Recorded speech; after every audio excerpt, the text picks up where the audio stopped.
Hello दोस्तों, step towards stock market YouTube channel पे आप सभी का स्वागत है। तो दोस्तों, आज के इस वीडियो में हम मल्टीपल शेयर की लेटेस्ट अपडेट और लेटेस्ट न्यूज़ के बारे में बात करने वाले हैं। तो चलो वीडियो स्टार्ट करते हैं। तो सबसे पहले बात करेंगे बजाज कंज्यूमर केयर लिमिटेड के बारे में। तो दोस्तों, इस कंपनी ने अपने क्वार्टर 3 का रिजल्ट डिस्क्लोज किया है। अगर हमने कंसोलिडेटेड नंबर देखे तो कंपनी के sales year on year basis और क्वार्टर ऑन क्वार्टर बेसिस पर बढ़कर क्वार्टर 3 में आई है 306 करोड़ रुपए। वैसे ही कंपनी का नेट प्रॉफिट भी ईयर ऑन ईयर बेसिस और क्वार्टर ऑन क्वार्टर बेसिस पे बढ़कर क्वार्टर 3 में आई है 46 करोड़ रुपए। और इसी अपडेट के चलते ये कंपनी आज फोकस में थी। अब बात करते हैं बैंक ऑफ इंडिया के बारे में। तो इसने भी अपने क्वार्टर 3 का रिजल्ट डिस्क्लोज किया है। अगर हमने स्टैंड अलोन नंबर देखी तो कंपनी का revenue year on year basis और क्वार्टर ऑन क्वार्टर बेसिस पे बढ़कर क्वार्टर 3 में आया है 18,927 करोड़ रुपए। और कंपनी का नेट प्रॉफिट भी ईयर ऑन ईयर बेसिस और क्वार्टर ऑन क्वार्टर बेसिस पे बढ़कर 2,705 करोड़ रुपए आया है। और कंपनी का ग्रॉस एनपीए और नेट एनपीए भी ईयर ऑन ईयर बेसिस और क्वार्टर ऑन क्वार्टर बेसिस पे कम हुआ है। और दोस्तों, किसी भी बैंक का एनपीए अगर कम होता है तो ये एक पॉजिटिव माना जाता है। और इसी अपडेट के चलते आज बैंक ऑफ इंडिया फोकस में थी। अब बात करते हैं सीगेल इंडिया लिमिटेड के बारे में। तो दोस्तों, इस कंपनी की wholly owned subsidiary company Ceigall infra projects private limited को बिहार में national highways authority of India project के लिए ऑर्डर मिला है, जिसकी वैल्यू 2000 करोड़ रुपए से भी ज्यादा की है। और इसी अपडेट के चलते सीगेल इंडिया लिमिटेड ये कंपनी भी आज इसी अपडेट के चलते फोकस में थी। अब बात करते हैं अनंतराज लिमिटेड के बारे में। तो इस कंपनी ने भी अपने क्वार्टर 3 का रिजल्ट डिस्क्लोज किया है। अगर हमने कंसोलिडेटेड नंबर देखे तो कंपनी की sales year on year basis और क्वार्टर ऑन क्वार्टर बेसिस पर बढ़कर क्वार्टर 3 में आई है 642 करोड़ रुपए। और कंपनी का नेट प्रॉफिट भी ईयर ऑन ईयर बेसिस और क्वार्टर ऑन क्वार्टर बेसिस पे बढ़कर 144 करोड़ रुपए आई है।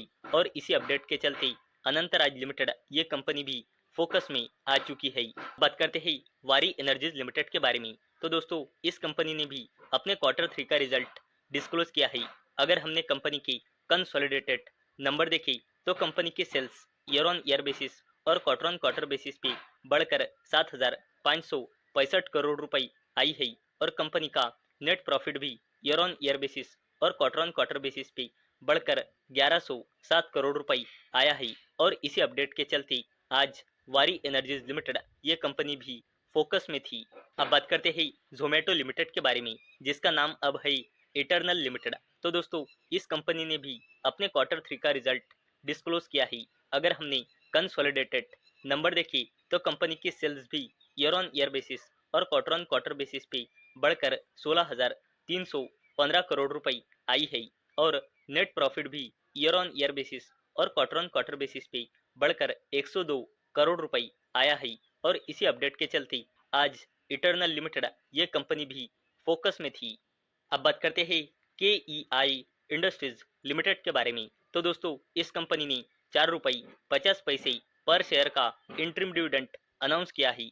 और इसे देने के लिए इस कंपनी ने रिकॉर्ड डेट फिक्स की है 28 जनवरी 2026। और दोस्तों, इस कंपनी ने अपने क्वार्टर 3 का रिजल्ट भी डिस्क्लोज किया है। अगर हमने कंसोलिडेटेड नंबर देखी तो कंपनी की sales year on year basis और क्वार्टर ऑन क्वार्टर बेसिस पे बढ़कर क्वार्टर 3 में आई है 2,955 करोड़ रुपए। और नेट प्रॉफिट भी ईयर ऑन ईयर बेसिस और क्वार्टर ऑन क्वार्टर बेसिस पे बढ़कर क्वार्टर 3 में 235 करोड़ रुपए आया है। और इसी अपडेट के चलते के ई आई इंडस्ट्रीज लिमिटेड ये कंपनी भी फोकस में आ चुकी है। अब बात करते हैं डॉक्टर रेड्डीज लेबोरेटरीज लिमिटेड के बारे में। तो इस कंपनी ने भी अपने क्वार्टर 3 का रिजल्ट डिस्क्लोज किया है। अगर हमने कंसोलिडेटेड नंबर देखी तो कंपनी के sales year on year basis पे तो बड़ी है, लेकिन क्वार्टर ऑन क्वार्टर बेसिस पे कम होकर 8,753 करोड़ रुपए आई है। और कंपनी का net profit year on year basis पे और क्वार्टर ऑन क्वार्टर बेसिस पे बोथ केस में कम होके 1190 करोड़ रुपए आई है। और इसी अपडेट के चलते ये कंपनी भी आज फोकस में थी। बात करते हैं पीएनबी हाउसिंग फाइनेंस लिमिटेड के बारे में। तो इस कंपनी ने भी अपने क्वार्टर 3 के नंबर डिस्क्लोज किए हैं।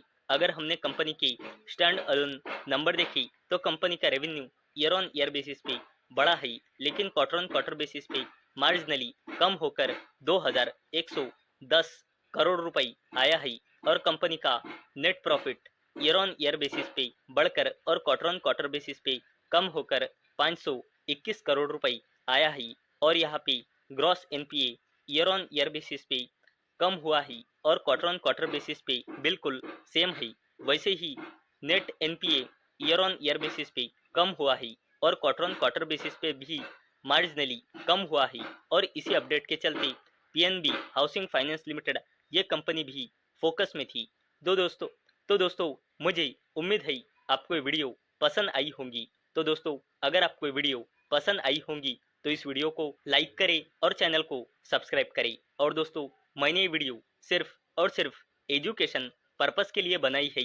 मेरी ओर से कोई भी रिकमेंडेशन नहीं है कि आप इन स्टॉक्स को बाय करो, सेल करो या फिर होल्ड करो। तो चलो मिलते हैं अगले वीडियो में, तब तक के लिए टाटा बाय बाय।